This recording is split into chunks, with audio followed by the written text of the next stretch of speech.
에스라, 느헤미야서입니다. 현대 성경에는 보통 이 둘이 나뉘어 있지만 그렇게 된 것은 먼 후대에 일어난 일입니다. 원래는 한 저자가 쓴 한 권의 책이었죠. 이야기는 바벨론이 예루살렘과 성전을 파괴하고 많은 백성을 포로로 끌고 간 지 약 50년 후 일부 유대인들이 예루살렘에 돌아와 성읍과 그들의 삶을 재건하던 때를 배경으로 합니다. 구체적으로 이 책은 재건에 힘쓴 3명의 지도자에 주목하는데요. 바로 스룹바벨, 에스라, 그리고 느헤미야입니다. 책의 구성 또한 각 지도자의 노력에 초점을 맞추고 있죠.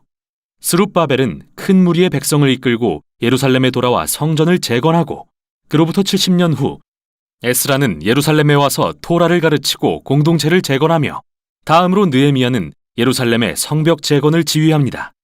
3명의 이야기는 매우 비슷한 구조로 되어 있는데요. 먼저 하나님께 감동을 받은 페르시아 왕이 이들을 예루살렘에 보내고 자원과 도움을 제공합니다. 이들의 노력은 방해에 부딪히지만 결국 극복해냅니다. 그러나 세 이야기 모두 이상하게도 실망스러운 결말로 끝이 납니다. 그럼 처음부터 자세히 살펴보죠. 이야기는 페르시아 고레스 왕의 칙령으로 시작합니다. 하나님께 감동을 받은 그는 포로들이 예루살렘에 돌아가 성전을 재건하게 허락하는데요.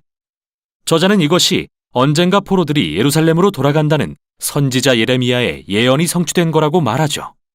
이 성취는 포로 귀환 이후에도 다른 많은 선지자의 예언이 성취될 거라는 소망을 안겨줍니다.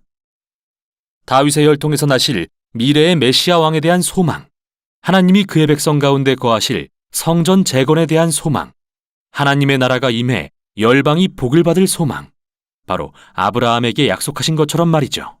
그럼 이 모든 소망을 염두에 두고 스룹바벨의 이야기를 읽어봅시다. 그는 바벨론의 씨라는 뜻의 이름처럼 바벨론 포로기에 태어난 세대를 대표하는 인물로서 큰 무리의 이스라엘 백성을 이끌고 예루살렘으로 돌아옵니다. 그들은 정착 후 우선 제단을 만들어 제사를 드리고 이후 성전을 재건하는데요. 성전의 기초를 놓는 예식과 최종 봉헌식이 핵심적인 장면이죠. 과거의 성막과 성전 봉헌식을 떠올려보면 이번에도 역시 하나님의 임재가 불과 구름처럼 내려와 백성 가운데 거하셔야 했지만 그런 일은 일어나지 않습니다. 그래서 새 성전을 보며 기뻐하는 사람들도 있지만 솔로몬의 성전을 경험한 장로들은 크게 통곡합니다.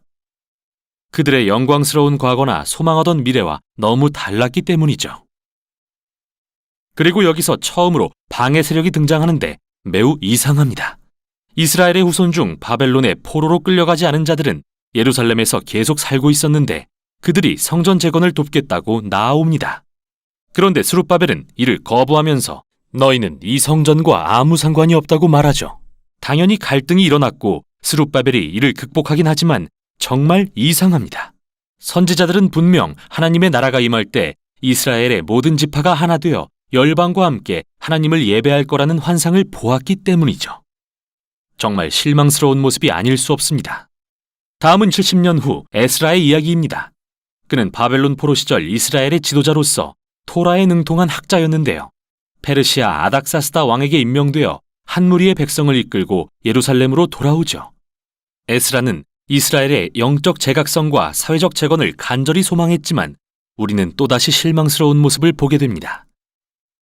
그는 귀환한 사람 중 다수가 기존의 예루살렘 주변에 살던 포로 출신이 아닌 여성들과 결혼한 사실을 알게 되었는데 그 중에는 유대인뿐 아니라 이방 여인들도 있었죠. 그러자 에스라는 율법의 계명을 들어 이스라엘은 거룩하니 고대 가나안 족속과 구별되어야 한다고 호소합니다.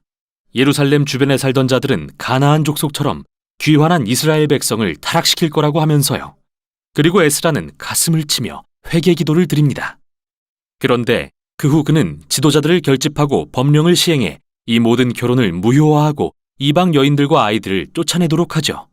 하지만 이 법령은 이혼한 남성이 일부만 기록된 걸로 보아 부분적으로만 실행된 것을 알 수 있습니다. 이 이야기는 여러 면에서 매우 이상한데요. 먼저 하나님은 에스라에게 이런 일을 명령하신 적이 없습니다. 에스라가 이 법령을 만들도록 한 건 예루살렘 지도자들이었죠. 둘째, 당대의 선지자 말라기는 포로됐던 자들이 거룩히 구별돼야 한다고 했지만 하나님은 이혼을 미워하신다고도 했는데요. 이같이 법령에 의한 상반된 결과는 이 책에서 반복되는 실망스러운 결말과 일치합니다. 이제 느헤미야의 이야기입니다. 그는 페르시아 정부에서 일하는 유대인 관료였는데 예루살렘 성벽이 허물어졌다는 소식을 듣고 기도합니다. 결국 아닥사스다 왕에게 성벽을 재건하러 가라는 허락을 받고 심지어 무장한 호위병과 필요한 지원도 받아내죠. 예루살렘에 도착하여 재건 작업을 시작한 후 그 역시 예루살렘 주변 거류민들과 갈등을 겪습니다. 또다시 이야기에 긴장감이 감돌죠. 당대의 선지자였던 스가랴는 하나님 나라의 새 예루살렘에는 성벽이 없고 하나님의 임재가 가득하여 모든 민족이 와서 언약 백성이 될 것이라고 했는데 느헤미야는 정반대의 목적을 수행하고 있는 것 같습니다. 그는 주변 거류민들에게 너희는 예루살렘과 아무 상관이 없다고 말합니다. 이는 당연히 적대감을 불러일으켰죠. 느헤미야는 자신이 받은 소명을 참되고 용기 있게 수행했지만 늘 무장 상태를 유지해야 했습니다. 과연 이런 갈등이 다르게 해결될 수는 없었을까요? 이런 질문을 안고 책은 두 방향의 결론에 이릅니다. 먼저는 긍정적, 다음은 부정적입니다. 에스라와 느헤미야는 이스라엘의 영적 재각성을 위해 온 힘을 모았는데요. 귀환한 포로들을 축제에 한데 모아 7일 동안 온 백성에게 율법을 읽고 가르칩니다. 그리고 초막절을 지켜 출애굽과 광야의 여정에서 경험한 하나님의 신실하심을 기억합니다. 또한 자신들의 죄를 고백하고 언약을 갱신하고 율법의 계명을 모두 따르겠다고 맹세합니다. 그리고 성전과 예루살렘 성벽의 재건을 크게 기뻐하죠. 이게 전환점이 될 수도 있겠다 생각하시겠지만 아닙니다. 이 책은 정말 우울하게 끝납니다. 느헤미야는 성읍을 돌아보다가 백성들이 그들의 맹세를 잘 지키지 않는 걸 발견합니다.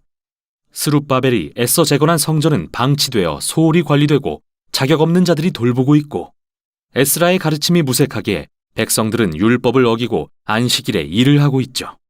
심지어 그들은 느헤미야가 재건한 성벽 주위에 시장을 열고 안식일에 장사를 하고 있습니다. 결국 느헤미야는 화가 폭발합니다. 사람들을 때리고 머리털을 뽑으며 야단을 칩니다. 율법의 명령에 순종하시오. 그리고 마지막으로 하나님께 적어도 제가 노력했다는 것은 기억해 주시라고 기도합니다. 이렇게 끝나다니 너무 이상하죠. 물론 예상하긴 했지만요. 사실 이렇듯 실망스러운 결말은 의도적으로 배치된 것입니다. 그렇다면 이 책은 도대체 성경의 전체 줄거리와 어떤 관련이 있다는 걸까요? 기억하시죠? 우리는 이 책을 시작하면서 메시아, 성전, 하나님의 나라에 대한 예언적 소망을 품었습니다. 그러나 아무것도 이루어지지 않았습니다. 이스라엘이 포로에서 돌아왔다고는 해도 그들의 영적 상태는 이전과 다를 게 전혀 없었죠. 에스라와 느헤미야는 최선을 다했지만 정치-사회적 개혁은 핵심적인 인간 마음의 문제를 다루지는 못한 겁니다. 이 책의 요지는 예레미야와 에스겔 선지자가 강조하는 것과 같습니다. 하나님의 백성에게 필요한 것은 마음을 온전히 새롭게 하는 것입니다.